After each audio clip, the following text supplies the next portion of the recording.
Hello again, everyone. Socialization is often praised as the process of becoming a functional member of society. However, there is a hidden ledger to this process.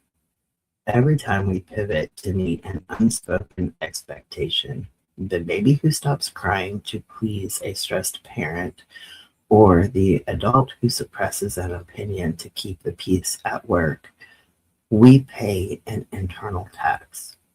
Over a lifetime, these payments can lead to a bankruptcy of the authentic self.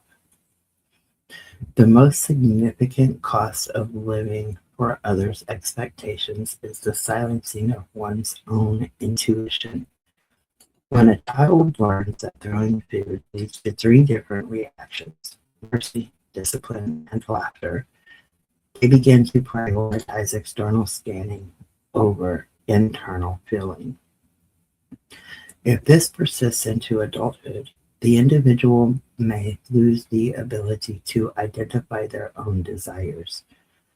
When you spent your youth being the peacekeeper for your parents or the achiever for your teachers, your brain becomes wired to ask, what is the correct thing to do for them, rather than what is the right thing to do for me.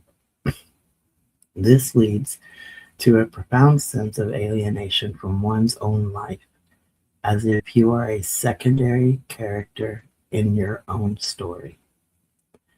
In psychology, the act of altering one's personality to meet social expectations is often called masking. While everyone does this to some extent, the energy required to maintain multiple masks is immense.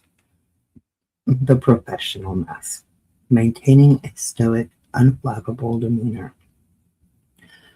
The social mask, being the high energy friend who is always ready for fun. The familiar mask, playing the role of the dependable child who never causes trouble. The internal cost here is chronic exhaustion. This isn't just physical tiredness, it is an emotional burnout that comes from the constant vigilance required to ensure no one sees the messy reality behind the mask. Perhaps the most toxic internal cost is the slow accumulation of resentment. When we meet expectations that we haven't actually agreed to, we feel a subtle sense of being coerced. Because we choose to comply, which is to avoid the scold or the awkward silence, we cannot easily blame others, so the resentment turns inward. We begin to resent the mother for her grace because it makes us feel guilty, the father for his rules because they feel restrictive, and the sister for her laughter because it feels shallow. Eventually, this resentment can manifest as passive aggression or sudden, unexplained outbursts when the weight of being who everyone wants us to be becomes too heavy to bear. Living under the weight of expectations create a perfectionist trap.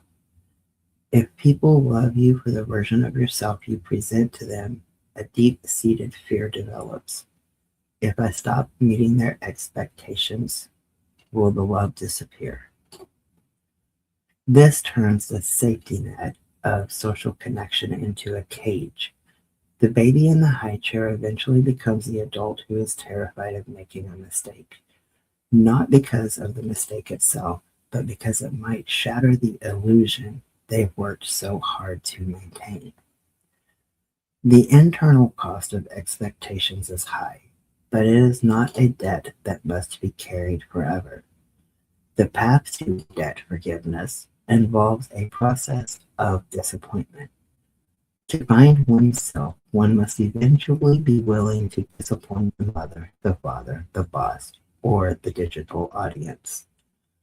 By intentionally failing to meet an expectation that doesn't serve us, we test the strength of our relationships and more importantly, the strength of our own identity.